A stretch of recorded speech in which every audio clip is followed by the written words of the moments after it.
Padre Celestial, nos acercamos a tu trono este día para pedir tu presencia al abrir tu santa palabra. Pedimos, Señor, que envíes a tu Espíritu Santo para que podamos comprender este mensaje tan importante que se titula El Príncipe y el Dragón. Te damos gracias por escuchar nuestra oración, porque te lo pedimos en el precioso nombre de Cristo Jesús. Amén.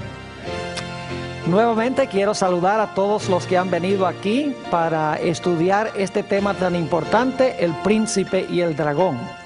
Y quiero también saludar a todos los que nos acompañan vía satélite, en la pantalla de televisión o donde quiera que se encuentren. Estamos muy contentos de tenerles con nosotros. Ojalá que el tema de hoy sea una bendición también para todos los que están viendo en diferentes partes del mundo hispano. Vamos a comenzar nuestro estudio hoy repasando lo que estudiamos en el tema pasado. Y hay varios aspectos que quiero recalcar al comenzar nuestro estudio de Apocalipsis 12, que será el capítulo especial al cual le vamos a dedicar tiempo.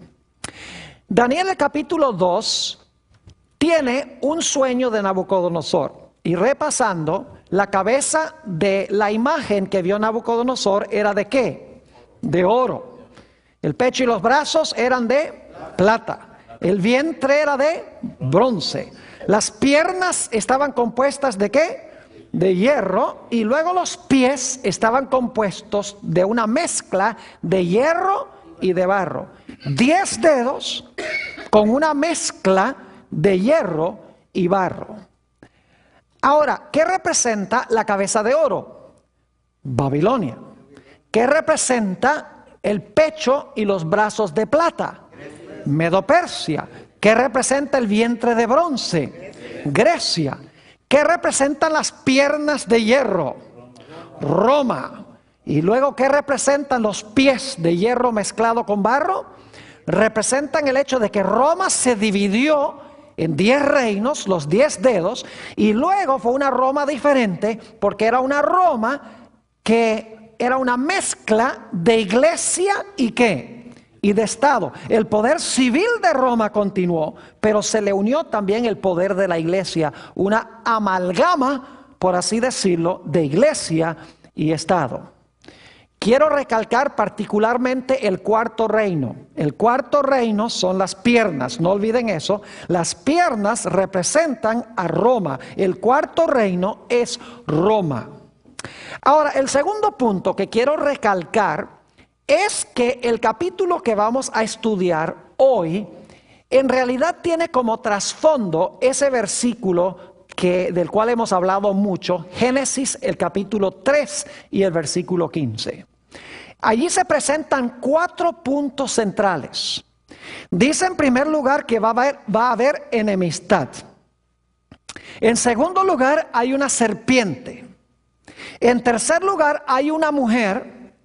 Y en cuarto lugar hay 2 simientes.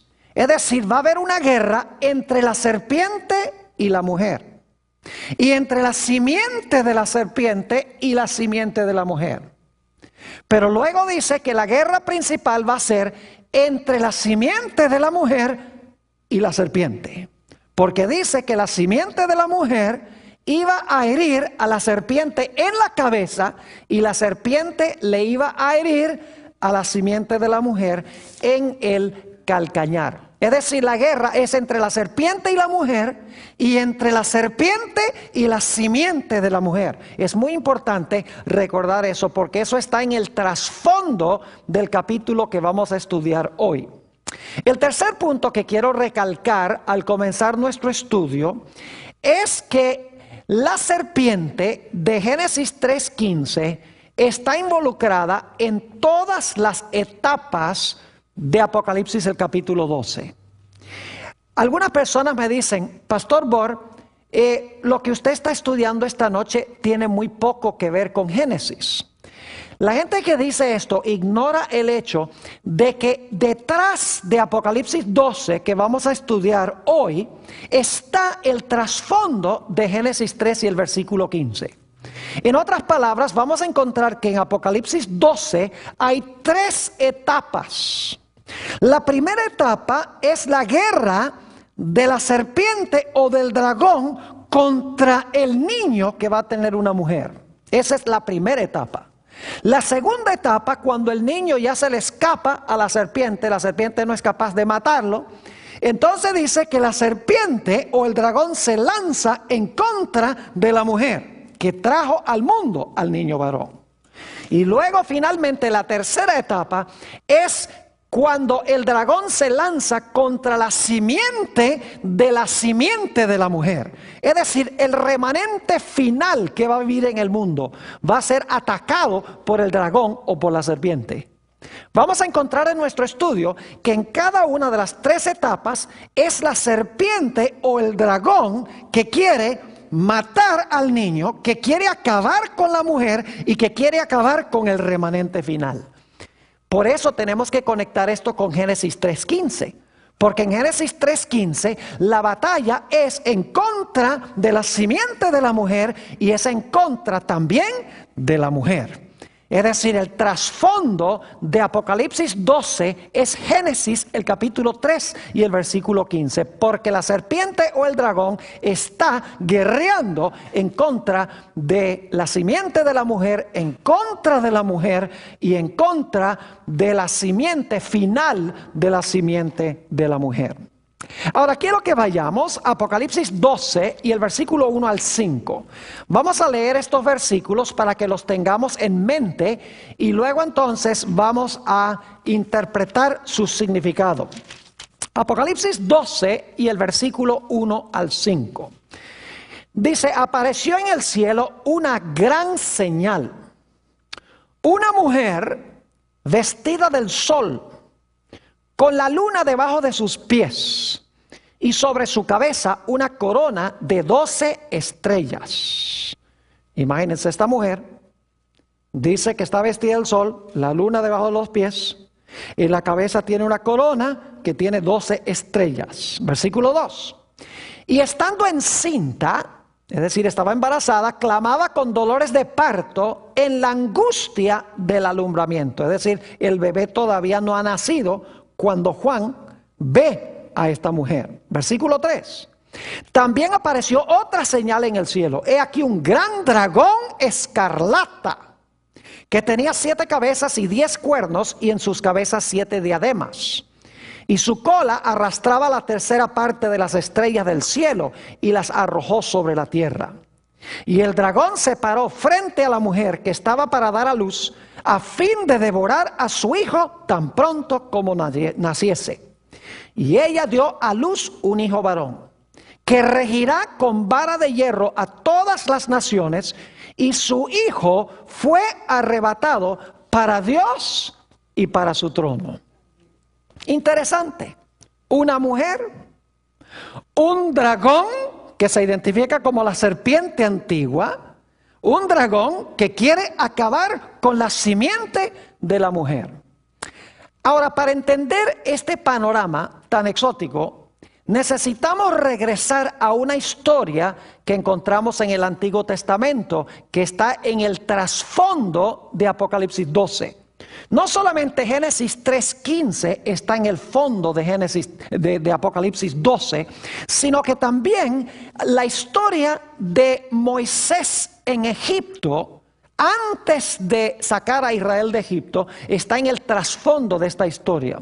Ahora, no disponemos del tiempo para leer todos los versículos, así que solamente les voy a leer los versículos, las referencias más bien, y les voy a pintar el panorama de dónde viene todo este escenario de Apocalipsis, el capítulo 12. El pueblo de Israel, según Éxodo 1, 13 y 14, se encontraba en terrible y amarga servidumbre en el país de Egipto. Según Éxodo 2, el versículo 23 al 25, encontramos que el pueblo estaba clamando a Dios para que Dios los librara de su amarga servidumbre, de su esclavitud. Ellos eran esclavos de Faraón. Y en Ezequiel 29 y el versículo 3, y ustedes deben tener estos versículos, están siguiendo la secuencia de las referencias. En Ezequiel 29, 3 se le llama a Faraón el gran dragón. Es decir, ellos eran esclavos del gran dragón y estaban clamando a Dios para que Dios los librara. En su terrible situación, pronto nació en Egipto el libertador. Y el libertador se llamaba Moisés. Y quiero que noten lo interesante que en la historia de Moisés tenemos 4 elementos de Génesis 3:15. Tenemos una mujer que es Jocabed, la madre de Moisés. Tenemos un niño que nace de ella, que es Moisés. Tenemos enemistad, porque Herodes quiere matar al niño. Y detrás de Herodes está Satanás, quien es el que en verdad quiere matar al niño. Es decir, la serpiente está detrás del telón. Fíjense qué interesante que en la historia de Moisés se está repitiendo la historia de Génesis 3:15. Así que el pueblo clama a Dios, nace Moisés el libertador, y Faraón sospecha que entre el pueblo de Israel hay uno que podría tratar de librarlos. Y por lo tanto nos dice en Éxodo 1 y el versículo 22 que Faraón mandó a matar a todos los niños varones, con la esperanza de que matando a los niños varones pueda matar también al prospectivo libertador de este pueblo. Interesante. Además de eso, encontramos que la estrategia de Satanás es mucho mayor que meramente matar a Moisés. Escuchen bien. Dios había dado una profecía 400 años antes. Esa profecía se encuentra en el libro de Génesis, el capítulo 15 y el versículo 13 al 15. Donde Dios estaba diciendo a Abraham que cuando pasaran 400 años, Él iba a intervenir para librar a su pueblo de Egipto y que los iba a llevar a Canaán. Así que el diablo dice, cuando se acaben los 400 años, Dios va a sacar a este pueblo de Egipto para llevarlos a Canaán. ¿Sabía el diablo cuándo comenzaron los 400 años? Claro que sí. ¿Creen ustedes que el diablo sabía cuando los 400 años estaban a punto de terminar? Obviamente que sí, porque él lee la historia. Y por lo tanto, cuando el niño va a nacer, Satanás a través de Herodes lo está esperando para matarlo. Y mata a todos los niños menores de 2 años. Es interesante cómo el diablo trató de impedir que el pueblo de Israel fuera a Canaán. En primer lugar, vio que Dios llevó a Abraham a Canaán. Dice, algo va a pasar en Canaán. Luego se da la profecía de que Dios va a sacar a su pueblo de Egipto y lo va a llevar a Canaán. El diablo dice, hay algo especial en Canaán. Así que cuando Dios intervino para librar a Israel de Egipto, Satanás peleó a capa y espada tratando de matar al libertador y además de eso impidiendo que el pueblo saliera de Egipto. Inclusive cada plaga Dios estaba diciendo, deja ir a mi pueblo. Y Faraón decía, no lo voy a dejar ir. Porque Faraón era un instrumento ¿de quién? Era un instrumento de Satanás. Satanás no quería que el pueblo fuese ¿a dónde? A Canaán. Porque algo iba a pasar en Canaán. El Mesías iba a nacer en Canaán. Y lo interesante es que cuando el pueblo de Israel llegó a las fronteras de Canaán, Satanás los incitó para que cometieran idolatría y fornicación con las mujeres de Moab. Porque Satanás no quería que entraran. Cuando los espías 40 años antes llegaron a las fronteras de Canaán, 10 de los espías dieron un mal informe. No se puede entrar. Estaban siendo usados ¿por quién? Por Satanás. Satanás no quería que entraran a Canaán. Y luego cuando el pueblo de Israel finalmente procedió a entrar a Canaán, las naciones de allí pelearon a capa y espada para impedir que Israel entrara en Canaán. Satanás sabía que había algo especial en Canaán y por lo tanto, cuando Dios vino, después de los 400 años para librar a Israel, Satanás dice, van a nacer un niño y ese niño va a librar a Israel para llevarlos a Canaán y yo no lo voy a permitir. Lo interesante es que la vida de Moisés fue preservada en Egipto. A pesar de que Faraón quería matarlo, no lo pudo matar. Dios le preservó la vida a Moisés en Egipto. Y luego Dios llamó a Moisés a salir de Egipto con el pueblo de Dios después de haberlo preservado en Egipto. Lo interesante es que en Éxodo 12, escuchen bien, la señal de liberación del pueblo de Israel fue el sacrificio del cordero pascual. Se debía escoger un cordero perfecto y ese cordero perfecto se debía sacrificar. Y se debía poner la sangre en el dintel de la puerta y en los postes de la puerta. Es decir, la señal de la liberación del pueblo de Israel de servidumbre o de esclavitud fue el sacrificio de ¿qué? El sacrificio de un cordero sin mancha, ni arruga, ni cosa semejante. Es decir, el cordero los libró de su servidumbre. Ahora es interesante notar cómo termina la vida de Moisés. En Deuteronomio 34 y el versículo 5 y 6, Deuteronomio 34 y el versículo 5 y 6, se habla de la muerte de Moisés. Y solo les voy a mencionar algunas cosas en cuanto a la muerte de Moisés. Allí se dicen dos cosas que son muy extrañas en cuanto a su muerte. En primer lugar, nos dice ese texto que cuando Moisés murió, Dios lo sepultó. Es la única persona en toda la Biblia que Dios haya sepultado. Pero eso no es todo. Porque nos dice el texto también que nadie sabía a dónde estaba el sepulcro de Moisés. Y eso es raro, porque los judíos marcaban las tumbas de sus héroes. Es decir, ellos sabían dónde estaba enterrado David, dónde estaba enterrado Abraham, dónde estaba enterrado Daniel. Ellos sabían a dónde estaban enterrados o sepultados sus héroes. Pero dice en Deuteronomio 34 que nadie sabía a dónde estaba enterrado Moisés. Y que Dios lo sepultó. ¿Por qué fue diferente el caso de Moisés que todos los demás héroes? En Judas 9, y quiero ir a este texto, el libro de Judas 9, encontramos que cuando Moisés murió, algo increíble sucedió. Se realizó una batalla por el cuerpo de Moisés. Judas 9 dice, pero cuando el arcángel Miguel contendía con el diablo, disputando con él por el cuerpo de Moisés, no se atrevió a proferir juicio de maldición contra él, sino que dijo, el Señor te reprenda. ¿Qué hubo cuando Moisés murió?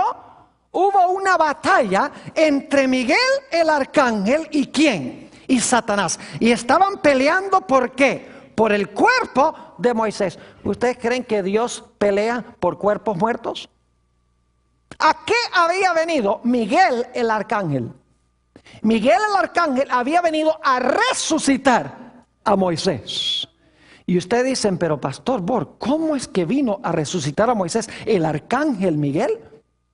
Escuchen bien, en el Nuevo Testamento, en 1 de Tesalonicenses 4, dice que cuando el Señor Jesucristo venga con sus ángeles, dice que tendrá voz de mando, voz de arcángel y trompeta de Dios. Jesús hablará con la voz del arcángel. Es decir, el arcángel Miguel aquí en realidad es Jesús. Ahora entiéndame bien, no estoy diciendo que Jesús fue creado en algún momento, como enseñan algunas religiones. Dicen, bueno, Jesús era un ángel, fue la primera criatura de Dios, Dios hizo ese ángel primero. No, Jesús nunca fue creado, Jesús es eterno Dios.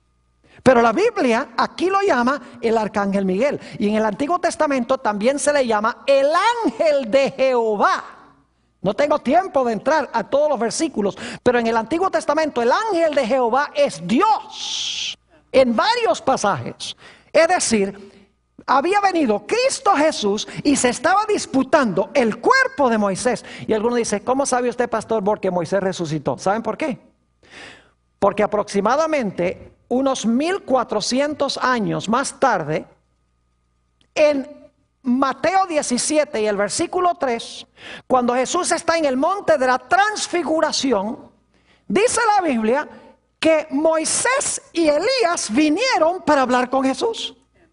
No dice que era el alma de Elías o el alma de Moisés. Dice que vinieron Moisés y Elías. Es decir, Moisés para poder venir tenía que estar ¿qué? Tenía que estar vivo. El arcángel Miguel vino ¿a qué? A resucitarlo y para llevárselo ¿a dónde? Para arrebatarlo a Dios y a su trono, para llevarlo al cielo. Ahora, yo no sé si ustedes están viendo una serie de paralelos entre esto y lo que encontramos en Apocalipsis 12. Es increíble el paralelismo. Ahora, vamos a resumir lo que hemos estudiado en cuanto a Israel. Moisés libró al Israel literal de esclavitud literal, en Egipto literal, cruzó un desierto literal, a Canaán literal. Se sacrificó un cordero literal. Moisés sacó agua literal de una roca literal y dio pan literal del cielo. Se levantó una serpiente literal en el desierto para neutralizar el veneno literal de las serpientes literales para librar a Israel de la muerte literal. Ahora yo pregunto algo. ¿Tenían simbolismo todas esas cosas literales? Claro que sí. Lo literal que pasó con el pueblo de Israel llegó a simbolizar grandes realidades espirituales y mundiales. Porque el pan representaba a Jesús, la serpiente representaba a Jesús, el agua representaba a Jesús, la roca era Jesús, el libertador era Jesús. Es decir, que lo que pasó literalmente con Israel era una ilustración o una figura de grandes realidades mundiales, espirituales, que iban a realizarse en el futuro. Ahora, ¿saben lo que es interesante? En la Biblia, Dios prometió enviar a un profeta semejante a Moisés, pero mayor que Moisés. Note lo que dice en el libro de los Hebreos, el capítulo 3 y el versículo 1 y 2. Hebreos, el capítulo 3 y el versículo 1 y 2. Fíjense el paralelo que se hace entre Moisés y Jesús. Dice, por tanto, hermanos santos, participantes del llamamiento celestial, considerad al apóstol y sumo sacerdote de nuestra profesión, Cristo Jesús, el cual es fiel al que le constituyó. Y ahora escuchen, como también lo fue Moisés en toda la casa de Dios. Se está haciendo un paralelo entre ¿quiénes? Entre Jesús, que fue fiel en la casa de Dios, ¿y quién? Y Moisés, que fue fiel en la casa de Dios. Ahora, no tenemos tiempo de leer los versículos, pero se los voy a mencionar. En Deuteronomio 18 y el versículo 15 al 18 fue que Dios prometió que iba a mandar un profeta mayor que Moisés. Y si van al Nuevo Testamento, a Hechos 3 y el versículo 22 al 26, van a encontrar allí que en realidad ese profeta mayor que Moisés no es más ni menos que Cristo Jesús. Es decir, Jesús iba a repetir la historia de Moisés, pero en vez de libertar a un pueblo en cierta localidad geográfica para llevarlos a la Canaán literal, el Señor Jesucristo iba a librar a un pueblo mundial para llevarlo a la Canaán celestial. Es decir, que lo que pasó con Moisés como líder de Israel es un símbolo de Jesús, el líder de su pueblo en los últimos días. Ahora sí, vamos a Apocalipsis, el capítulo 12, y algunas de estas cosas no tenemos que buscarlas en Apocalipsis 12 porque ya leímos el pasaje. Pero en Apocalipsis 12, 1 y 2 encontramos que hay una mujer, ¿verdad que sí? Hay una mujer.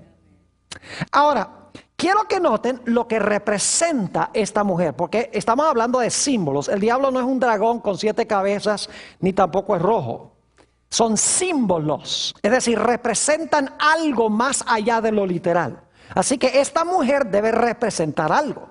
Note lo que dice Jeremías, el capítulo 6 y el versículo 2. Jeremías, el capítulo 6 y el versículo 2. Nos dice qué representa la mujer. Dice allí: destruiré a la bella y delicada, ¿qué cosa? Hija de Sión. Fíjense que Dios considera a Sión, a su pueblo, como bella y qué cosa, delicada. En realidad en el hebreo dice: compararé a la hija de Sión con una mujer bella y delicada. Ahora quiero que noten también lo que dice Jeremías 31 y el versículo 32. Jeremías 31 y el versículo 32. Y quiero que noten que Dios es el esposo e Israel es su esposa. Dice allí en el libro de Jeremías, el capítulo 31 y el versículo 32: no como el pacto que hice con sus padres el día que tomé su mano para sacarlos de la tierra de Egipto. Porque ellos invalidaron mi pacto, es decir, Israel, dice Dios, invalidó mi pacto, aunque yo fui un ¿qué? Yo fui un marido para ellos, dice Jehová. Es decir, Dios es el esposo e Israel es su ¿qué? Es su esposa. ¿Y quién va a nacer de la esposa de Dios el Padre? Va a nacer la simiente prometida. Va a nacer Jesús. Entonces, ¿qué representa la mujer? La mujer representa a Israel.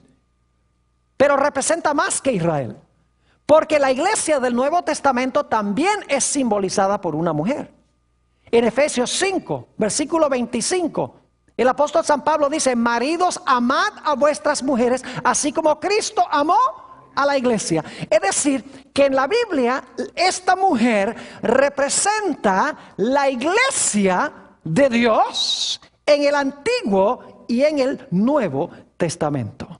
Ahora ustedes notan que la mujer está vestida del sol y tiene la luna debajo de sus pies. Yo pregunto, ¿el sol tiene luz original propia? Claro que sí. ¿La luna tiene luz original propia? No. ¿De dónde recibe la luna su luz? Del sol. Ahora, ¿qué representa el sol con el cual está vestida esta mujer? ¿Y qué representa la luna sobre la cual está parada? Muy sencillo. Si vamos a San Juan 5 y el versículo 39, el Señor Jesucristo dice a los líderes de aquella época, dice: escudriñad las escrituras. ¿Cuáles escrituras? El Antiguo Testamento. Escudriñad las escrituras, porque a vosotros os parece que en ellas tenéis la vida eterna, y ellas son las que dan ¿qué cosa? Testimonio de mí. ¿Qué es lo que da testimonio de Jesús? Las escrituras. ¿Qué es lo que da testimonio del sol? La luna. Es decir, que el sol representa a Jesús y la luna representa ¿qué cosa? Las escrituras que reflejan a Jesús. Es decir, esta es una iglesia que está basada en las escrituras y que está cubierta de Cristo Jesús. Y luego tenemos las 12 estrellas que tiene sobre su corona. ¿Qué representan esas 12 estrellas? No voy a leer los versículos, pero se los voy a mencionar. En Génesis 37, escuchen bien, y los versículos 9 y 10, Génesis 37, 9 y 10, encontramos la historia de José. ¿Recuerdan uno de los sueños que tuvo José? Uno de sus sueños fue que vio que el sol, la luna y las ¿qué? Y 11 estrellas se inclinaban ante él. Eso está en Génesis 37 y el versículo 9 y 10. Ahora yo pregunto, ¿qué representaban las 11 estrellas? Las 11 estrellas representaban los ¿qué? Los hermanos de José. Lo cual significa que José sería la estrella número ¿qué? La estrella número 12. Es decir, que las 12 estrellas representan a los hijos de ¿quién? A los hijos de Jacob. ¿Y qué llegaron a formar los 12 hijos de Jacob? Llegaron a formar las 12 tribus de Israel, que son el pueblo de Israel, que estaba compuesto de 12 tribus. Note lo que dice en Génesis 49, 28 sobre este asunto. Génesis, el capítulo 49 y el versículo 28. Está hablando aquí de las 12 tribus de Israel, que en realidad componen a Israel. Dice en Génesis 49 y el versículo 28, todos estos fueron las 12 tribus de Israel, después de mencionar cada uno de los hijos de Jacob. Y esto fue lo que su padre les dijo al bendecirlos, a cada uno por su bendición los bendijo. Entonces, ¿qué representan las 12 estrellas? Las 12 estrellas representan al pueblo de Dios, ¿cuándo? En el Antiguo Testamento, las 12 tribus de Israel. Yo pregunto, ¿Jesús nació de la iglesia del Antiguo Testamento? Claro que sí. ¿Jesús nació de Israel? ¿Nació de las 12 tribus de Israel? ¿Cómo no? Nació de la mujer. El número 12 indica que Jesús nace de Israel. Ahora, dicho sea de paso, la mujer no solamente, vamos a encontrar, representa el Antiguo Testamento, sino que representa también a la esposa de Cristo en el Nuevo, que es la iglesia. ¿Cuántos apóstoles escogió Jesús? Eso es un accidente que escogió 12 apóstoles, ¿verdad? Un accidente. Dios, me gusta el número 12, dice Jesús. No. ¿Qué estaba indicando Jesús al escoger 12 apóstoles? Estaba indicando de que se estaba continuando, ¿qué cosa? Su pueblo. 12 tribus, 12 apóstoles. Es decir, hay una sola iglesia compuesta de dos partes. Los que vivieron en el Antiguo Testamento y los que viven en el Nuevo Testamento. Pero es una sola iglesia con 12 etapas. Ahora, por si acaso alguno no cree que el número 12 es importante, cuando Judas apostató, los discípulos se reunieron y dijeron, tenemos que elegir el número 12. Tenían que tener 12. Porque el número 12 representaba una continuación ¿de qué? Una continuación del pueblo ¿de qué? Del pueblo de Israel. Es decir, la mujer representa a la iglesia del Antiguo y del Nuevo Testamento. Es una iglesia vestida de Jesús. Es una iglesia que se basa en las Escrituras que dan testimonio de Jesús. Ahora yo pregunto algo. Cuando el Señor Jesucristo nació,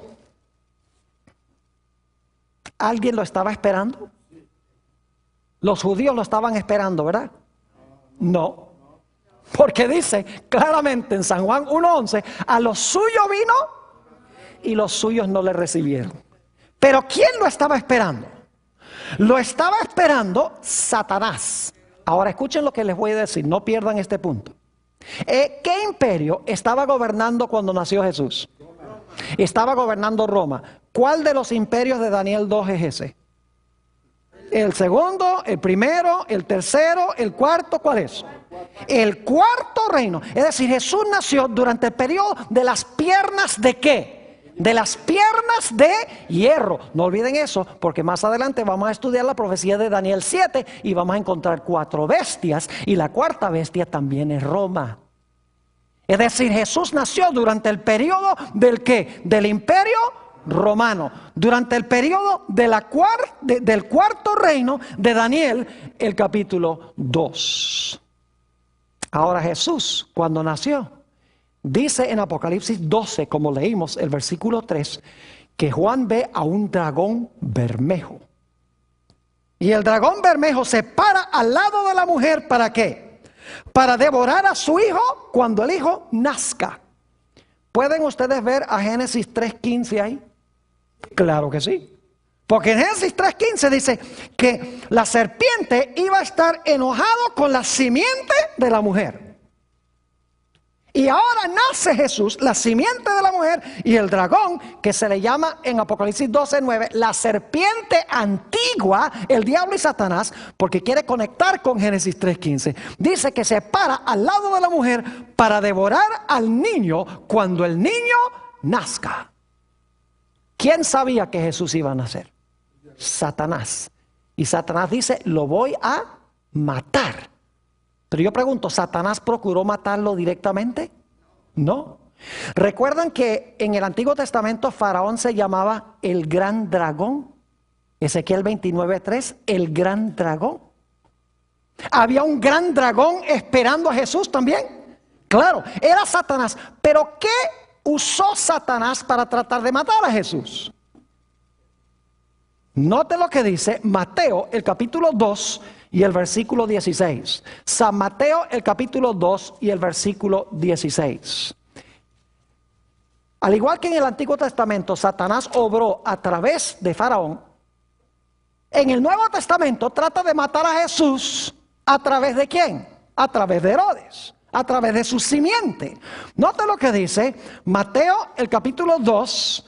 ¿Qué dije yo? ¿Qué versículo? San Mateo 2 y el versículo 16. Esto es cuando los reyes magos no vuelven por Jerusalén, se van por otra ruta. Dice: Herodes entonces, cuando se vio burlado por los magos, se enojó mucho y mandó matar a todos los niños menores de 2 años que había en Belén y en todos sus alrededores, conforme al tiempo que había inquirido de los magos. Yo pregunto, ¿eso también pasó en los días de Moisés? Solo que allá fue Faraón y ahora fue ¿quién? Fue Herodes el que lo hizo, según dice esto. ¿Y quién estaba detrás de Herodes? Satanás, porque Apocalipsis 12 dice que el gran dragón se paró delante de la mujer. Mateo dice que fue Herodes, así que sabemos que fue el gran dragón usando ¿a quién? Usando a Herodes. Así que la primera etapa de la batalla es el dragón contra ¿quién? El dragón contra el niño. Fíjense que la primera guerra no es contra la mujer. El dragón no trata de matar primero a la mujer, sino procura matar primero ¿a quién? A la simiente de la mujer, exactamente como lo dice en Génesis 3 y el versículo 15. Yo pregunto, ¿el Señor Jesucristo murió como el Cordero Pascual? Note lo que dice en 1 de Corintios, el capítulo 5 y el versículo 7. 1 de Corintios, el capítulo 5 y el versículo 7. Jesús está repitiendo la historia de Israel. Yo no sé si ustedes se están dando cuenta, pero lo está haciendo no solo para Israel allá en el Medio Oriente, sino que Israel es toda la raza humana.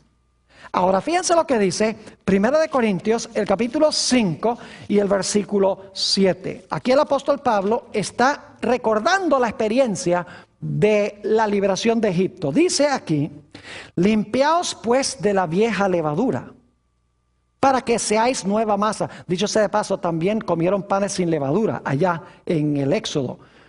Dice: sin levadura sois, porque nuestra Pascua, que es Cristo, ya fue sacrificada por nosotros. ¿Qué representaba el cordero que fue sacrificado para librar a Israel? Representaba a Cristo Jesús, quien iba a morir como el cordero pascual para librarnos de la servidumbre ¿al qué? De la servidumbre al pecado. Yo pregunto algo: cuando Jesús nació, ¿la raza humana estaba esclava? ¿Sí? Claro que sí. Fíjense lo que Jesús le dijo a los judíos. San Juan 8 y el versículo 34 al 36. San Juan 8 y los versículos 34 al 36. El pueblo estaba cautivo, igual que Israel en Egipto. Dice allí en Juan 8 y el versículo 34, Jesús les respondió: de cierto os digo, que todo aquel que hace pecado, esclavo es del pecado. ¿El pueblo de Dios estaba esclavo también cuando Cristo nació? Sí, pero ya no a capataces literales, sino a un enemigo ¿qué? Espiritual. Versículo 35. Y el esclavo no queda en la casa para siempre, el hijo sí queda para siempre. Así que si el hijo os libertare, seréis verdaderamente ¿qué? Libres. ¿Quién vino a libertar a su pueblo? Jesús, siendo sacrificado como el cordero ¿qué? Como el cordero pascual. Y fíjense lo lindo que se realizó en esta experiencia de Jesús. El pueblo estaba clamando por un libertador. Ustedes leen Lucas el capítulo 1, dice que estaban esperando ansiosamente la consolación de Israel. Igual que en el Antiguo Testamento el pueblo estaba clamando y anhelando que viniera el libertador. en el Nuevo Testamento el pueblo estaba anhelando también que viniera el libertador prometido. En ambos casos se mataron niños. En ambos casos el dragón se paró delante de la mujer para devorar a su hijo. En ambos casos, escuchen bien, fueron protegidos los libertadores en Egipto. ¿A dónde mandó el ángel a José a llevar a Jesús? Cuando Herodes quería matarlo, le mandó que lo llevara ¿a dónde? A Egipto. Inclusive hay una profecía que se encuentra en Oseas 11 y también se cita en Mateo el capítulo 2, donde dice, para que se cumpliera lo que escribió el profeta, de Egipto llamé a mi hijo. Así como Dios llamó a Moisés a salir de Egipto con el pueblo de Dios librándolo, Dios llamó a Jesús para sacar a su pueblo del Egipto espiritual, de la servidumbre, para librarlos también a ellos de la esclavitud espiritual. Qué tremendo paralelo está haciendo Dios en estas historias. Ahora, ¿saben lo que pasó en la cruz? En la cruz el diablo fue lanzado fuera como representante de este mundo. Note lo que dice San Juan 12, 31 al 33. San Juan 12 y el versículo 31 al 33. Lo hemos leído antes, pero vamos a leerlo de nuevo. Dice allí, en San Juan 12 y empezando en el versículo 31, está hablando Jesús, ahora es el juicio de este mundo. Ahora el príncipe de este mundo será ¿qué? Echado fuera. Fíjese que el verbo está futuro, ¿sí o no? Dice, ahora es el juicio de este mundo, ahora el príncipe de este mundo será echado fuera. Es decir, cuando Jesús dijo estas palabras, no había muerto todavía. Versículo 32. Y yo, si fuere levantado de la tierra, a todos atraeré a mí mismo. Y esto decía, dando a entender de qué muerte iba a morir. ¿Qué fue lo que lanzó fuera a Satanás como representante de este mundo? Fue la muerte de ¿quién? De Jesús, como el Cordero Pascual que quita el pecado del mundo. ¿Saben ustedes que el diablo representaba este mundo en el cielo antes de que Jesús muriera en la cruz? Ustedes pueden leer en el libro de Job, el capítulo 1 y 2, que cuando Dios hacía reuniones en el cielo, Satanás iba allá, representando el planeta Tierra. Y Dios le preguntaba, ¿de dónde vienes? Dice, vengo de rodear la tierra y de andar por ella. Es decir, vengo de supervisar mi territorio. Porque cuando el diablo le quitó el trono a Adán era el representante antes. El diablo dice, Adán me escogió a mí como señor. Él es mi súbdito. Así que como yo soy el rey, ahora Adán no va allá voy yo. Pero cuando Jesús murió en la cruz, dice que Jesús iba a lanzar fuera a Satanás como representante de este mundo. Jesús legalmente iba a tomar los reinos nuevamente. Son de él. Sí, bueno, no pareciera que fueran de él con lo que está pasando en el mundo. Bueno, lo único que falta es que Jesús tome posesión de los reinos que ahora le pertenecen legalmente por lo que hizo en la cruz. Fíjense lo que dice Apocalipsis 12 y el versículo 10. Lo que sucedió en el cielo cuando Jesús ganó la victoria. Apocalipsis el capítulo 12. Y vamos a leer los versículos 10 al 12 para que ustedes se den cuenta lo que pasó en el cielo cuando Jesús ganó la victoria.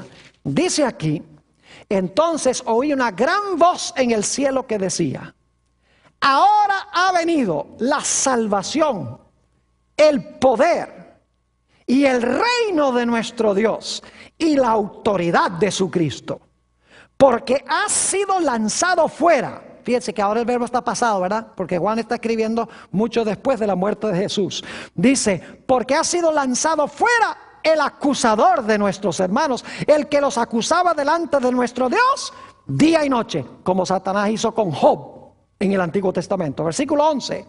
Y ellos le han vencido por medio de la sangre del Cordero y de la palabra del testimonio de ellos, y menospreciaron sus vidas hasta la muerte. Y ahora escuchen la reacción del cielo. Por lo cual alegraos cielos y los que moráis en ellos. Es decir, Dios está diciendo, cielos, ustedes pueden estar alegres porque ese fastidioso ya no está allá. Ya no va a representar el mundo, ya no va a acusar al pueblo de Dios. Se libraron de ese fastidioso. Alegraos cielos y los que moráis en ellos. Pero ahora escuchen bien. Alégrense en el cielo, pero fíjense en la tierra. Ay de los moradores de la tierra y del mar.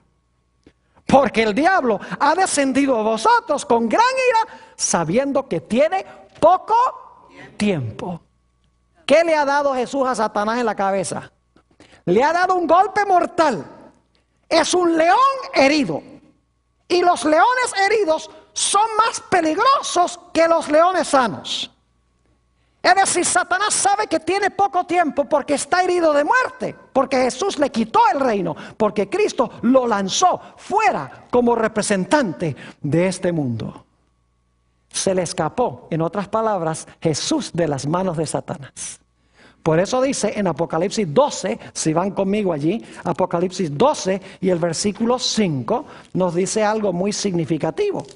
Dice que Jesús ganó y ella dio a luz un hijo varón, que regirá con vara de hierro a todas las naciones. Escuchen, y su hijo fue arrebatado para Dios y para su trono. Yo pregunto, cuando Moisés terminó su vida, murió, resucitó y fue arrebatado a Dios y a su trono. Claro que sí. Y este libertador también murió, resucitó y fue arrebatado a Dios y a su trono. Satanás no lo pudo derrotar. Esta es la etapa número 1, el cuarto reino. Pero ahora quiero que ustedes noten que hay una segunda y una tercera etapa en Apocalipsis 12. Es muy importante que reconozcamos esto. La primera etapa, escuchen bien, la primera etapa de Apocalipsis, el capítulo 12, es cuando nace el niño y el niño lucha con el dragón y el niño gana la victoria sobre el dragón y asciende al trono. Esa es la primera etapa. ¿En cuál reino está pasando eso? En el cuarto reino, el reino romano, porque Jesús nació durante el imperio romano. ¿Están conmigo? Pero quiero que noten que cuando Juan ve a la mujer todavía no ha tenido el niño. Es decir, es la iglesia del Antiguo Testamento que está esperando con ansias que nazca el niño. Y luego en el imperio romano nace ¿quién? Nace Jesús. Es decir, que Apocalipsis 12 empieza en el Antiguo Testamento con la mujer embarazada, pero sin haber tenido el niño. Esa es la iglesia del Antiguo Testamento. Cuando nace el niño, ahí ya estamos en el imperio romano. Es decir, tenemos en el Antiguo Testamento Babilonia, Medo-Persia, Grecia, y entonces cuando nace el niño, el imperio romano. Pero cuando Jesús asciende al cielo, gana la victoria sobre Satanás, llegamos a una segunda etapa. Noten Apocalipsis el capítulo 12 y el versículo 6. Apocalipsis el capítulo 12 y el versículo 6. ¿Recuerdan los pies de hierro y barro? ¿Recuerdan que eso viene después del imperio romano, del cuarto reino? Ahora escuchen la etapa que viene. Apocalipsis el capítulo 12, y quiero leer el versículo 6. Inmediatamente después que el hijo es llevado a Dios y a su trono, dice, y la mujer huyó ¿a dónde? Al desierto, donde tiene lugar preparado por Dios, para que allí la mantengan o la sustenten, ¿por cuánto? 1260 días. Ahora, yo pregunto, ¿a dónde huye la mujer ahora? Ahora el diablo quiere matar ¿a quién? No pudo con el niño, así que dice, ahora voy a matar a la mujer. ¿A quién quiere matar Satanás entonces? Quiere matar a la iglesia. Porque ya después que Jesús nace, se lanza contra la mujer. Esto significa que Satanás ahora está lanzándose contra la iglesia de Jesús. Y vamos a encontrar en nuestro estudio que la forma como Satanás se lanzó en contra de la verdadera iglesia es que él llevó a la iglesia a unirse al poder civil. La iglesia empezó a usar el poder del Estado para perseguir al pueblo de Dios en cosas como la Inquisición. ¿Han oído hablar de la Inquisición? El Santo Oficio. Era la iglesia que le decía al Estado, mire, este individuo es un hereje, no cree como cree la iglesia, ustedes tienen que encargarse de él. Y entonces el poder civil lo agarraba y lo mataba por el consejo de la iglesia. Es decir, la unión de la iglesia con el Estado. Y vamos a encontrar que esa unión duró 1260 días, pero no son días literales porque son símbolos, son 1260 años. Este es el periodo de los pies de la imagen, cuando se une la iglesia con el Estado. ¿Están conmigo o no? Ahora, note lo que sigue diciendo. Más adelante en el capítulo se amplía este punto. Apocalipsis 12, y noten el versículo 13. Y cuando vio el dragón que había sido arrojado a la tierra, fue arrojado en la cruz, ¿sí o no? Cuando Jesús dijo consumado es, ahí fue arrojado. Dice, cuando vio el dragón que había sido arrojado a la tierra, persiguió a la mujer que había dado a luz al hijo varón. Ahora se lanza contra la mujer. Y se le dieron a la mujer 2 alas de la gran águila, para que volase de delante de la serpiente al desierto, a su lugar donde es sustentada por un tiempo y tiempos y la mitad de un tiempo. Vamos a encontrar que ese es el mismo periodo que los 1260 días.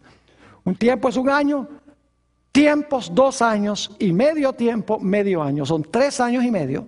Si ustedes multiplican 3 años y medio por 360 días que tiene cada año, ¿cuánto les da?